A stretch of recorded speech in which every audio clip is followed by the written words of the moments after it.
بسم اللہ الرحمن الرحیم۔ السلام علیکم ورحمۃ اللہ وبرکاتہ۔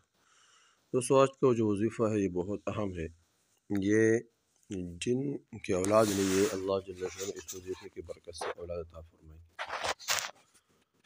اور جن کی اولاد ہے لیکن نافرمان ہے، اس وظیفے کی برکت سے اللہ جل وعلا ان کی اولاد کو فرمان بردار بنائیں گے۔ اس طرح جس کے لیے بیوی نہیں ہے، اس کو ضرورت ہے شادی کی، تو اس وظیفے کی برکت سے اللہ جل وعلا جلدی شادی فرمائیں گے۔ اور اگر شادی ہو چکی ہے اور بیوی نافرمان ہے، اس کے بات نہیں مان رہی ہے، تو اس وظیفے کی برکت سے اللہ جل وعلا بیوی کو فرمان بردار بنائیں گے۔ اور اسی طرح اگر کوئی عورت یہ وظیفہ کرے گی تو اس کو شادی کی ضرورت ہے، تو اللہ جل وعلا اس کے لیے اچھے رشتے کا بندوبست فرمائیں گے، اور اللہ جل وعلا اس وظیفے کی برکت سے اس کو پسند کی شادی اور پسند کے رشتہ عطا فرمائیں گے۔ اس طرح اللہ جل وعلا اگر اولاد کے لیے کر رہی ہے تو اس کو اللہ جل وعلا ایک صالح خوبصورت اولاد عطا فرمائیں گے۔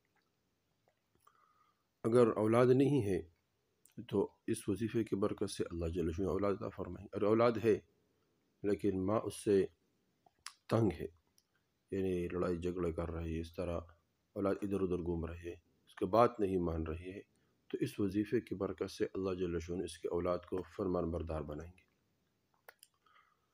اور اسی طرح اس وظیفے کی برکت سے اللہ جل وعلا انسان کی گھریلو جتنی بھی پریشانی ہے یہ تمام کے تمام دور فرمائیں گے۔ اس طرح رشتہ داروں کے آپس میں لڑائی جھگڑے یہ بھی دور فرمائیں گے۔ اس طرح مالی پریشانی وہ بھی اللہ جل وعلا اس وظیفے کی برکت سے دور فرمائیں گے، اور تمام حاجات و ضروریات کو اللہ جل وعلا اس وظیفے کی برکت سے دور فرمائیں گے۔ وظیفہ کون سا ہے دوستو؟ یہ قرآنی آیات ہے، والذین یقولون ربنا هب لنا من ازواجنا وذریاتنا قرۃ اعین وجعلنا للمتقین اماما۔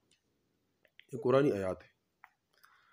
اگر اس وظیفے کے اس آیات کے وظیفہ پڑھتے وقت والذین یقولون نہیں کہنا، ربنا هب لنا من ازواجنا ذریاتنا، یہاں سے ربنا سے کہنا ہے۔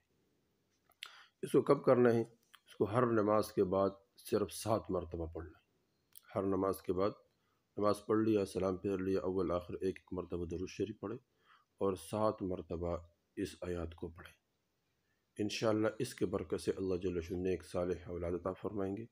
اس کے برکت سے اللہ جل وعلا ایک صالح بیوی عطا فرمائیں گے۔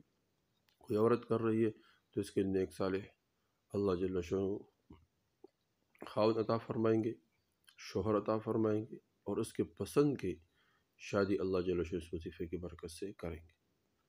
دوستو، اس وظیفے کو خود کرے، آگے شیئر کرے، تاکہ سب کو فائدہ ہو جائے اور سب اس سے فائدہ اٹھائے، کوئی بھی محروم نہ رہ جائے۔ والسلام۔